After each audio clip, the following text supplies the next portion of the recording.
ज़िंदगी की दौड़ में जब शोर बढ़ जाता है तो हर किसी को एक ऐसा कोना चाहिए, ऐसी तन्हाई चाहिए जो वो खुद को जान सके। तो ये समय लाइफ में तो मिलता नहीं है।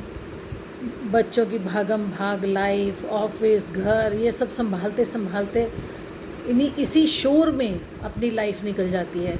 तो मैं उस शोर और उस तन्हाई के बीच के मंज़र को और तन्हाई की वैल्यू को आपके सामने अपनी एक रचना रख रही हूँ। एक छोटी सी कविता है, आशा है आपको पसंद आएगी। अब तन्हाइयाँ अच्छी लगने लगी हैं, मुझे तन्हा ही रहने दो। क्या कहती है अब ये दुनिया, इसकी कोई फ़िक्र नहीं, जिसे जो कहना है कहने दो।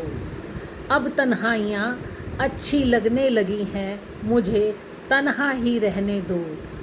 भीड़ में खुद को खो दिया था, अब खुद से मिलने का वक्त आया है। जवानी की हलचल थम चुकी, दिल ने अब सुकून को पाया है। जवानी की हलचल थम चुकी है, दिल को अब सुकून आया है। कभी जो दिन थे उड़ान वाले, हर पल थे जैसे इम्तिहान वाले। वो दौड़, वो हलचल, वो बेकरारी अब बन गई हैं हमारी प्यारी यादें। अब तन्हाइयाँ अच्छी हैं, वो दौड़ते कदम रुक गए हैं। बचपन की मासूमियत खो गई है, बचपन की मासूमियत खो गई। जवानी की हलचल भी थम गई।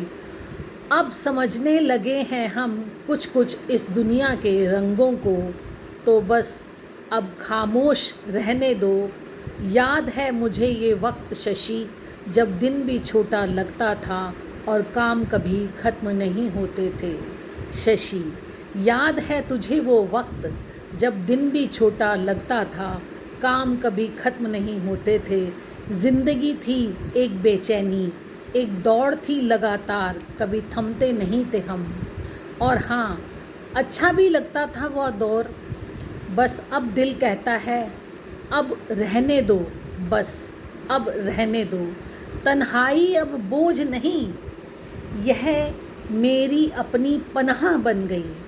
तन्हाई अब बोझ नहीं रही, यह मेरी पनाह बन गई। अब तन्हाई का हाथ थाम लिया, इस सन्नाटे में संगीत है, हर खामोशी में एक प्रीत है। अब तन्हाई अच्छी लगती है, इन खामोशियों में भी शब्द निकलते हैं, वो शायद सबसे सच्चे होते हैं। अब रचनाएं वहीं जन्म लेती हैं जहाँ शोर नहीं होता। रहने दो अब तो तन्हाइयों में ही तन्हाइयाँ अच्छी लगती हैं। तन्हाई कोई सज़ा नहीं है, कभी कभी यह सबसे करीबी हमारी साथी बन जाती। जब भीड़ में अपने भी बिज़ी होते, तब यही तन्हाई हमें अपने भीतर की आवाज़ सुनाती। कभी कभी बीते लम्हों को आंचल में सुलाती, तो कभी अधूरे ख्वाबों में बातें करके यह हमें अपने जड़ों से जोड़ देती। और तब महसूस होता कि सुकून शोर में नहीं, खामोशी में है। हमारी ज़िंदगी का पड़ाव कुछ हमें ऐसा सिखा जाता है कि जब भी हमें तन्हाई मिले तो हम उससे डर जाते हैं। नहीं, उससे डरिए मत। शायद वो तन्हाई आपको खुद से मिलाने आई है। तन्हाई कभी कभी हमारी गहरी रचनाओं का आधार बनती है, अपने अंदर की खूबियों को बाहर निकालने का अवसर देती है। जब दुनिया हमें थका देती है, तब तन्हाई को अपने गले लगाइए और अपने उस सुनहरे ख्वाबों को पूरा कीजिए। यही मेरी आपसे प्रार्थना है। और इसी अपील के साथ कि मेरी ये कविता तन्हाई के ऊपर पसंद आई हो तो सब्सक्राइब करें। ये एक बहुत प्यारा संदेश भी है कि जिसको पसंद आए इस संदेश को, ये प्रेरणादायक है। और अपने दोस्तों से, साथियों से इसको शेयर करें, लाइक करें। यही मेरी अपील है अगेन कि इस चैनल को सब्सक्राइब अवश्य करें। Thank you so much.